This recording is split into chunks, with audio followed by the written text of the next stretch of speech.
She was amongst the dead bodies. Talk to the neighbors. Find out if they know where she lives. Yo, it's 3030. I want y'all to meet Deltron Zero heroes. These are very dangerous men. Robbery Homicide Division, CBS Fridays this fall.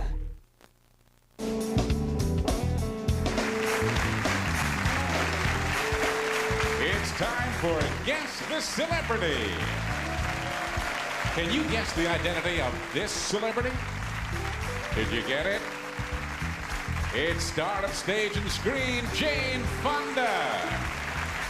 This has been Guess the Celebrity.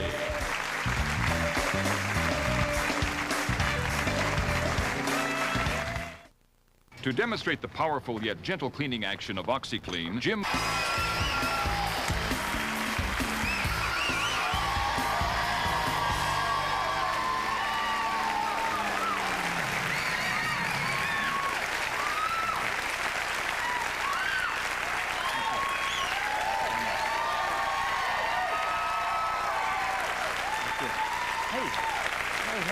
Hey, where do you think Pink's partying tonight? Chicago, Miami? Well, an obese man in New York City this week is the first litigant to sign on to a class action suit against McDonald's, Burger King, Wendy's, and KFC, saying that the caloric content of their product is responsible for his overweight condition and his attendant diabetes and heart attacks. All right, listen to me, my friend, and believe me when I say I would have never said this had you not filed this lawsuit, because there's a certain unspoken etiquette in this culture, a decorum that prohibits people from being frank in issues like this. But now that you've started it, the gloves are off, and I think I speak for the rest of the class when I tell you, you should stop eating so much, you fat fuck.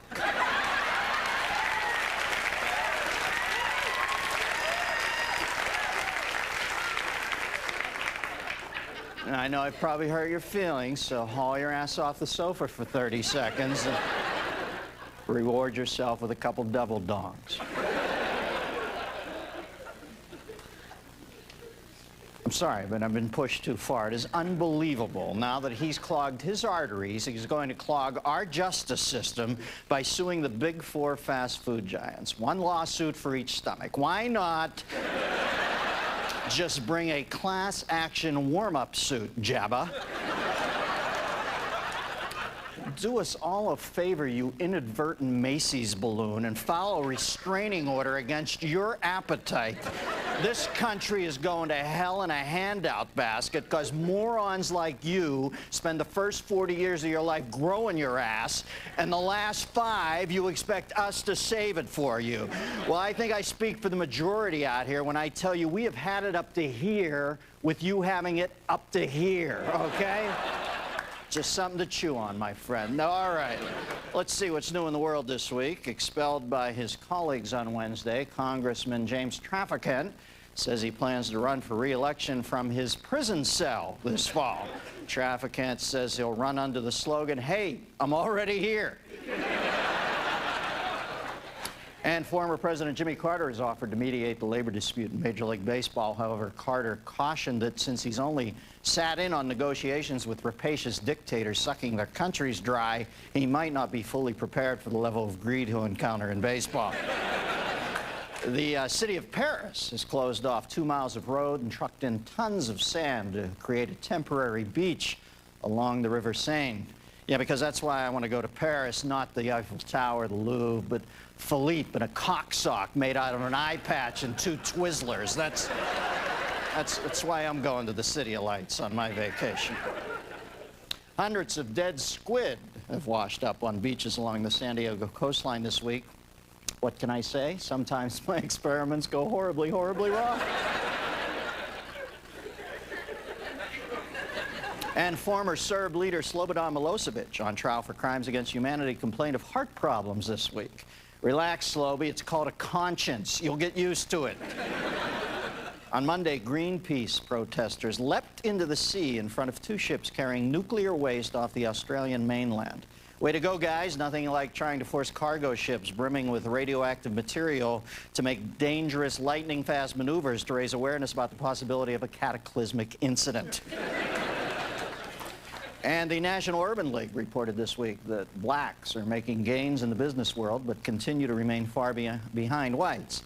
In the interest of furthering equality, the group is planning a corporate scandal by a black-owned company later this year. Despite an appearance by the Pope, World Youth Day in Toronto is expected to draw a significantly smaller crowd than in previous years. See, the Pope can't draw like he used to. They got to send him out with a little bow wow now. Because the pontiff, be it right or wrong, is not thought to be street.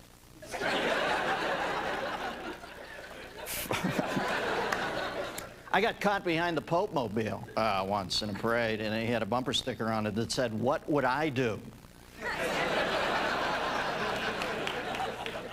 After filing the largest corporate bankruptcy in history, WorldCom stock closed at 14 cents on Monday, which leaves consumers with a dilemma to buy 1 share of WorldCom stock or 2 minutes of MCI long distance.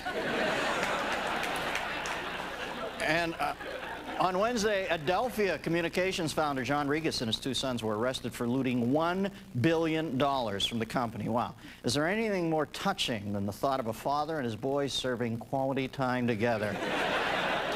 You know, my cable provider is Adelphia. I wonder what channel Court TV is on. You know, the good news is all this is that watching accused corporate crooks get dragged off in handcuffs persuaded investors on Wednesday to start buying stocks again. Interesting concept. Put these guys in stocks, and stocks go up. I say we arrest 2 a day until the Dow gets back above 10,000. You know,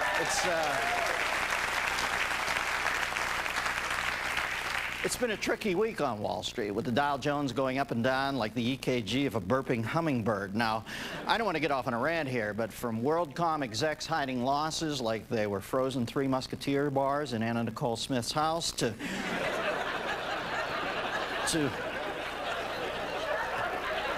Arthur Anderson shredding paper like Captain Hook rolling a joint, Americans are finally putting corporate culture under the microscope, and they still can't see their investments. You know, as our government goes over the books from the previous years, we are learning some new things. We're discovering that not only do the good times not last forever, but sometimes they never even existed in the first place. One reason for the recent corporate scandals is that the late 90s boom years created a culture in which a company's head honchos could basically do whatever they wanted. They were their own moral compass. They could make their own rules, they could break their own rules, they could go as far outside the box as their restless spirits longed to soar. They were living in one non-stop SUV commercial.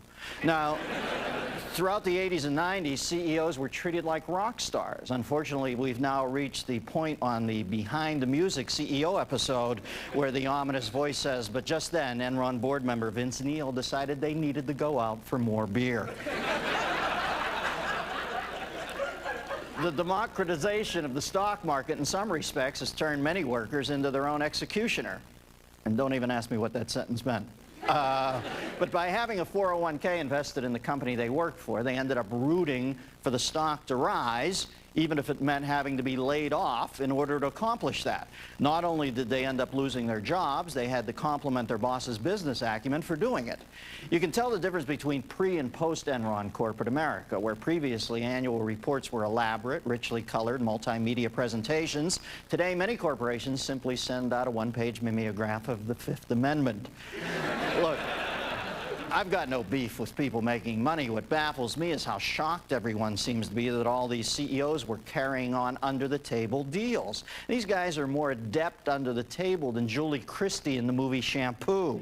Hey, if you were pulling in 10 figures a year and you started to see your dynasty crumble like a Ritz cracker in a Jiminy Glick's back pocket, wouldn't you cook the books at 451 degrees Fahrenheit? As a matter of fact, you don't even have to cook the books anymore. You just have to simmer them, because in present-day working class world of corporate accounting, red is the new black.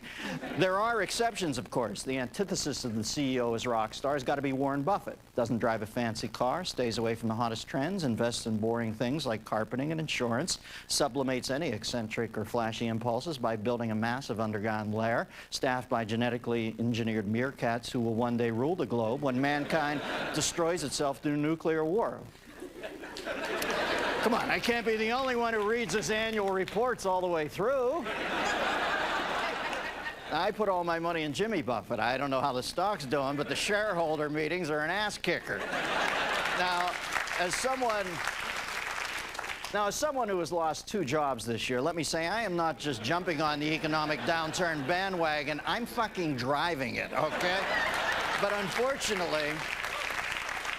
unfortunately, as our system stands, the one who always ends up shafted is the little guy, not the billionaire CEO. It's the 50-year veteran, the guy who started working at the foundry when it was just 2 steamy, cramped rooms in someone's basement, but slowly inched his way up to assistant foreman through sheer elbow grease. Now he's 30 seconds away from retirement. The company's going bankrupt, and his pension fund is emptier than the stands at a Chumbawanga concert.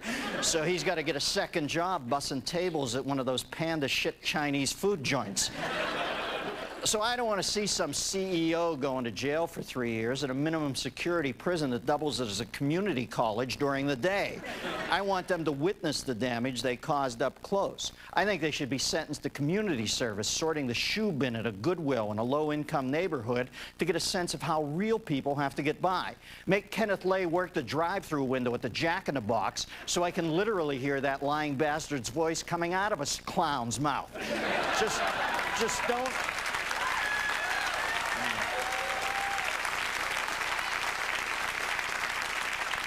Just don't drive away without checking that you got everything you ordered. What I'd actually like to see is these guys doing hard time in hard prison. See how they like it when we let the warden get creative with the books keeping track of their sentences.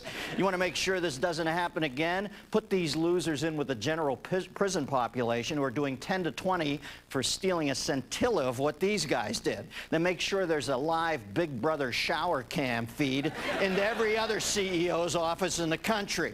You're going to think twice about cheating the numbers when you spot your ex-golf partner all lathered up with a wind chime hanging from his ass. Of course, that's just my opinion. I could be wrong.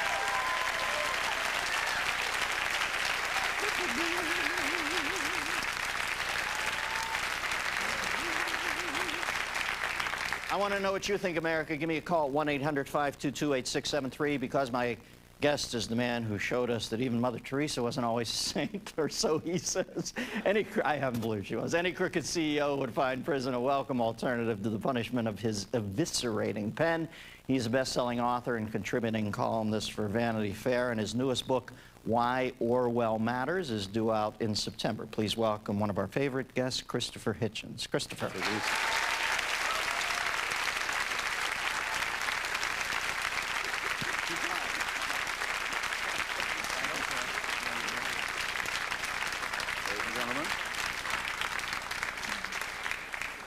Chris, not many guests have the pinstripe suit and the sandals on. I'd rather do class war than orthopedics, but it's a very long story. It's a sad story. You shouldn't mock my afflicted foot. You're an eclectic man, and you're dressed thusly. Now, by the way, who was that young presidential candidate who you've taken a shine to? It seemed like such an un-Hitchens-like article. What is it about that young man that you like so much? The senator from North Carolina. Yeah, Vanity Fair. What is his name again? His name is John Edwards. He should probably get a more memorable name.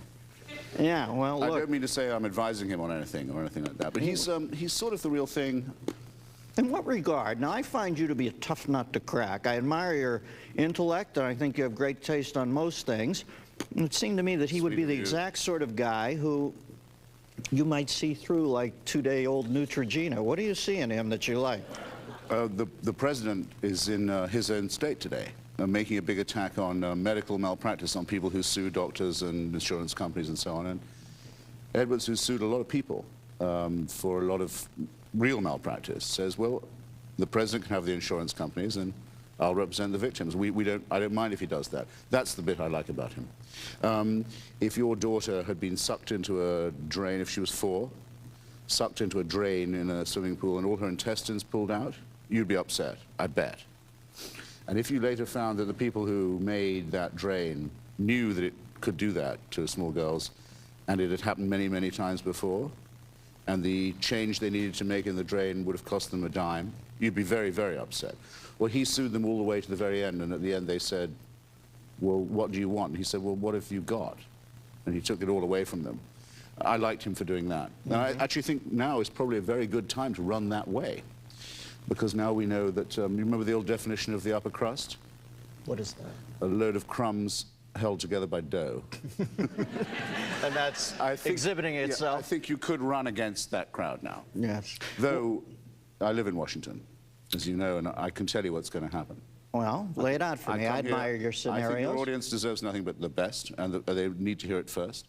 There's going to be a full and frank and no-holds-barred inquiry into all this racketeering, and it's going to be chaired by the U.S. Congress of Catholic Bishops. the Concordat of erect worms, as it were, down in Dallas, Texas. How much do you think, and I know that a lot of the evidence seems circumstantial to me at best, how much of this can be laid at Bush's doorstep? Do you think this corporate mindset, do you think it emanates from the fact that the president was formerly immersed in that world, or do you think he's just catching a bad cycle in business right now? No, it's the only culture he knows. It's the way he became the owner of a baseball team. It's the way he became the owner of a company and then another company. It's the way he was bought out, and it's the way he bought in. It's the only cultural thing that means anything to him. It's probably the only set of rules he understands. That's why I loved it when he said, well, it may only be 1% of the executives who are doing this. So how does he know that? I mean, if the president wants to reassure you and says, and he doesn't want to use the thing about, well, it's only the apple, not the barrel, because he knows people are wise to that now. He says, well, it's maybe only 1%. Well, at first, how does he know? And second, if the president is one of that 1%, that alters the odds, doesn't it, of anything being done? He is one of the 1%. Isn't Karl Rove savvy enough to tell the president at this point, though, that bodies have to be thrown out the door? Isn't he a savvy enough politician to know that if he is part of that 1%, he better make himself an exclusive member of that 1% club, because the rest of them better be pounding rocks somewhere in prison? That's what they'd like to do, but they still want your Social Security in the scheme, and mine, and everyone else's here. Aren't you glad that your Social Security didn't go into that? It was that close. They wanted everyone's money to be in. It's like with McDonald's. They wanted to give you the option, didn't they, Chris? They don't know where to stop. They can't rest. Wait, before we go, yes. They wanted to give you the option of investing a portion of your money into the stock market out of your Social Security fund, right? It wasn't mandatory. It wasn't like they were going to make you step up the lines and fork it over. But it would be the camel's nose under the tent. In other words, everything would be what the fuck does that mean? The camel's nose. Yeah, oh, well, the camel's nose? Yeah. Follow me closely here. Okay. It goes under the tent, you pat it, stroke it, think, hey, it's optional. And then the rest of the camel follows, of which there's a lot. Is that an old Ross Perot one? No, it's an old... it's a metaphor. I dwell in the world metaphor, but the president still says he thinks it'd be a great idea if Social Security was in the market. And maybe now if everyone put all their money in, it would go up. But is that why you're not doing it, or is it why you are? Well, do you think he's flat out evil at the core? I'm always interested by people who think that Bush is... he doesn't seem evil to me, not at at all. least. No, he's not. His eyes are so close together that he could use a monocle. But that isn't a sign of evil. And he's not very, very, very, very bright. But he doesn't believe he's bright. But we have a smart president. He was a jerk. There are people who are stupid, and there are people what you worry about is what they don't know. And then there are people who you worry about because of what they don't know that isn't true. For example, Jimmy Carter was much smarter than Mr. Bush. But a pretty shitty president, But a very bad president indeed, because he thought he was clever. He thought he was smart. That's very, very bad. When stupid and conceited people meet, or when you That's the dangerous confluence of events. Feel social security. Yes. Yeah. What do you feel would be a good signal to send to the American people vis-a-vis? Well, we saw the Regis family led away. I thought that was a very symbolic gesture. As Mike Barnacle kept reminding me, make them do the perp walk last night. Yes. Mike's always got that tough police blotter lingo, but obviously that was a symbolic gesture. What do you think they should do now to these men, though, instead of just making them walk in cameras? What sort of punishment befits that crime? To go to jail, you'd have to have smoked the wrong kind of cigarette, say. Then they'd be on you, and you'd go away for a long time. That's what it takes to go to jail. What do you mean, smoking a joint? Wrong kind of cigarette, then you can go to prison. For these people, it takes longer because they can hire very good lawyers. There is no rich man's wing for any jail in the United States ever built. There's no one that rich has ever gone to the joint. For these people, it should be they take all their money away, I think. Make them give the money. Is the money even...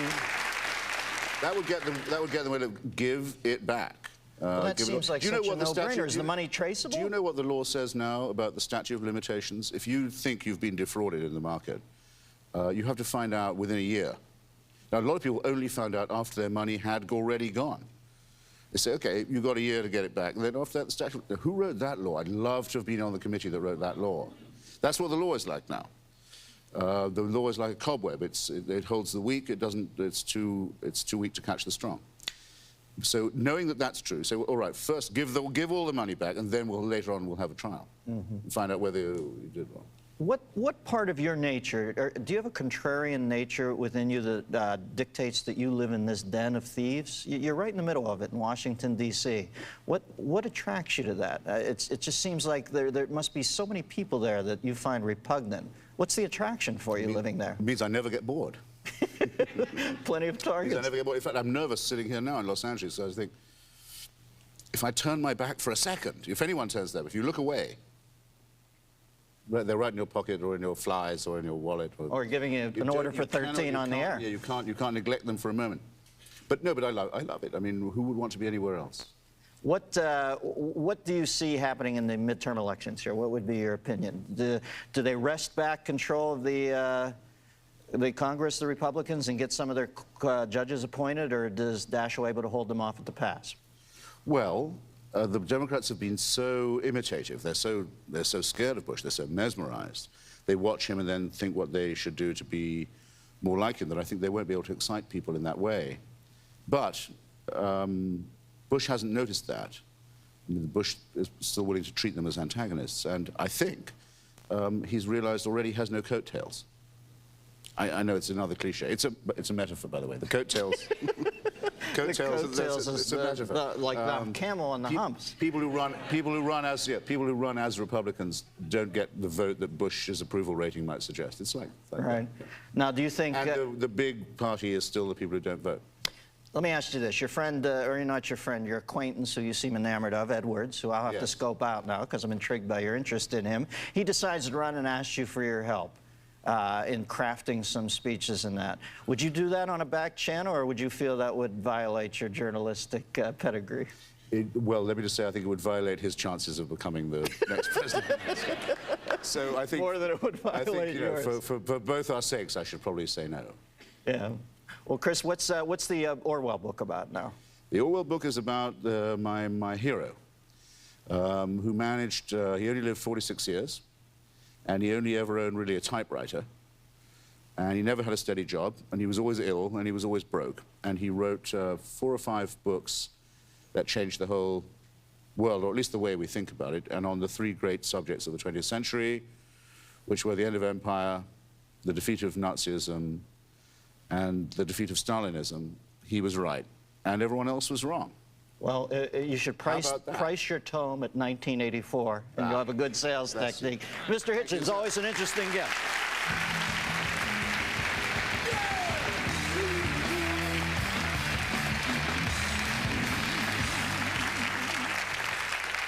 Federal Reserve Chairman Alan Greenspan got a sense of the national mood in the stock market this week when lawyers wheeled in a giant shit-covered fan.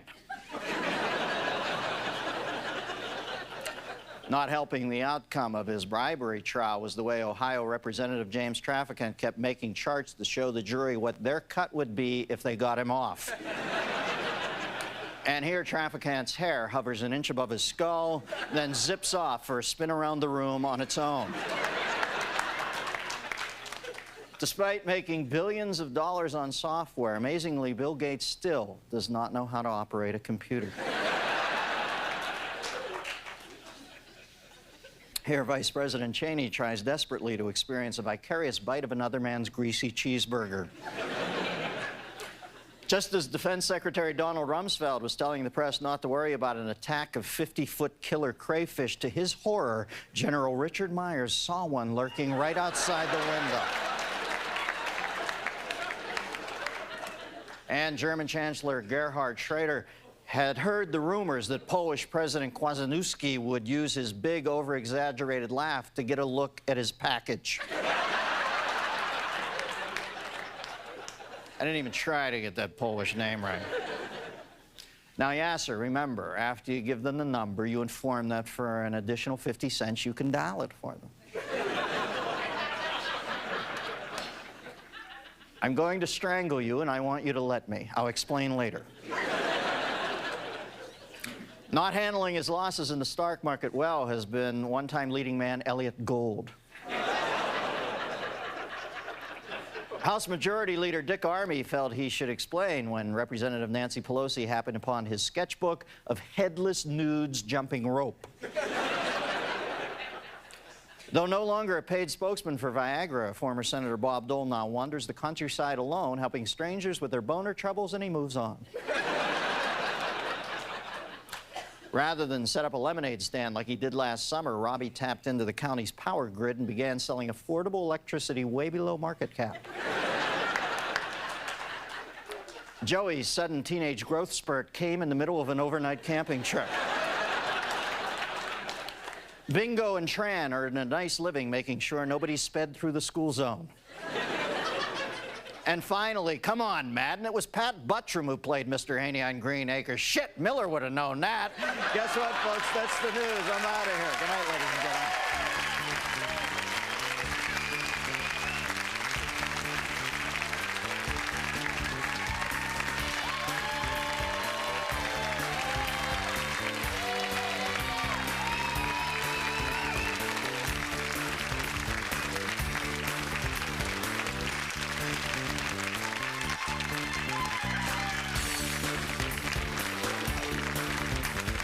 From New York, the greatest city in the world, it's The Late Show with David Letterman.